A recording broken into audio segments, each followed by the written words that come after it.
Bismillahirrahmanirrahim. Assalamualaikum warahmatullahi wabarakatuh. Salam sejahtera, salam Malaysia Madani. Okey, Puan Hatimi, terima kasih daripada BBSB mewakili syarikat ataupun entiti swasta lah yang sudi bekerjasama dengan kita pada hari ini. Ketua-ketua seksyen, wakil daripada pengurus akrab. Kita kena ucapkan terima kasih jugalah pada pengurusan terdahulu yang diketuai oleh Datuk Rahimi lah sekarang SUK Kerajaan Negeri Perlis yang telah menerima konsep asal penubuhan gerobok berkat pada ketika itu. Seluruh dan seterusnya tuan-tuan dan puan-puan sekalian lah. Jadi saya ingin merakamkan penghargaan dan terima kasih kepada semua pihak, rakan-rakan strategik yang hadir pada hari ini.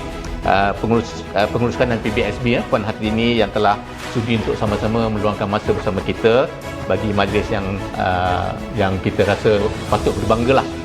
Dan terima kasih of course kepada penggerak utama kita Puan Rozilawati Mamat yang merupakan ketua pasukan penyelaras gerobok berkat BPH 2.0 atas segala usaha perkongsian tentang asal usul, dan saya sifatkan ini juga sebagai satu inisiatif noble effort lah yang ada dalam hati kita masing-masing, kerana benda ni kalau kita tak digerakkan oleh hati kecil kita untuk melakukan sesuatu yang baik, mungkin dia sukar untuk dilaksanakan. Jadi effort tu kena ada, will tu kena ada, dan contoh yang terbaik daripada Puan Rozilawati yang menggerakkan perkara ini daripada dahulu sehingga sekarang dan mencadangkan untuk dihidupkan balik, diberikan nafas baru dengan mewujudkan gerobok berkat BPH 2.0.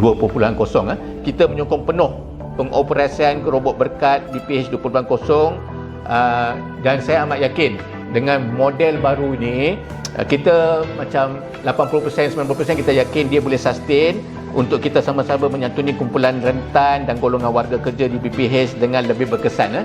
Mungkin ada model lain, tapi setakat ni kita nampak yang ni boleh sustain, dan inisiatif ini sangat bertepatan dengan apa yang kita sebutkan teras ihsan dan kesejahteraan yang menjadi sebahagian daripada falsafah kerajaan Madani sekarang inilah. Jadi berteraskan dengan nilai-nilai murni seperti kesyukuran, belas ihsan dan juga kemuafakatan.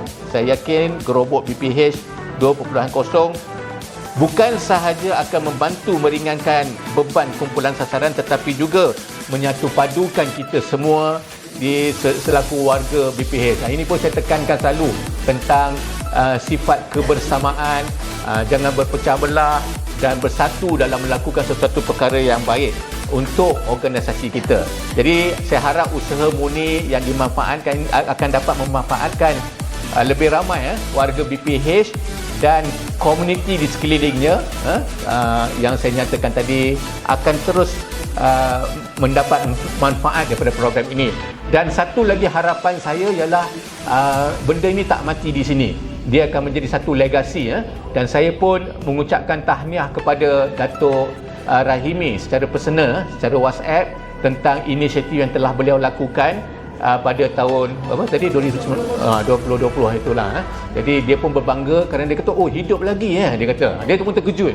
Maknanya ini sesuatu yang diharapkan oleh seseorang pemimpin apabila beliau tidak lagi berada di sini. Jadi saya juga berharapkan bukan kerana saya akan meninggalkan tempat ni, tapi saya mengharapkan supaya usaha berkat BPH 2.0 ini, gerobok berkat BPH 2.0 ini akan terus menjadi satu legasi yang baik yang dibawa oleh tuan-tuan dan puan-puan atau sesiapa saja yang berada di BPH ini untuk menjadi satu yang sedekah jariah yang akan berpanjangan sampai bila-bila. Jadi itu sajalah pengharapan yang ada daripada saya selaku wakil daripada pihak pengurusan tertinggi. Akhir kata, berkat dengan hari Jumaat yang mulia ini, dengan lafaz Bismillahirrahmanirrahim, saya merasmikan gerobok berkat BPH 2.0. Sekian, wabillahi taufiq wa hidayah. Assalamualaikum warahmatullahi wabarakatuh.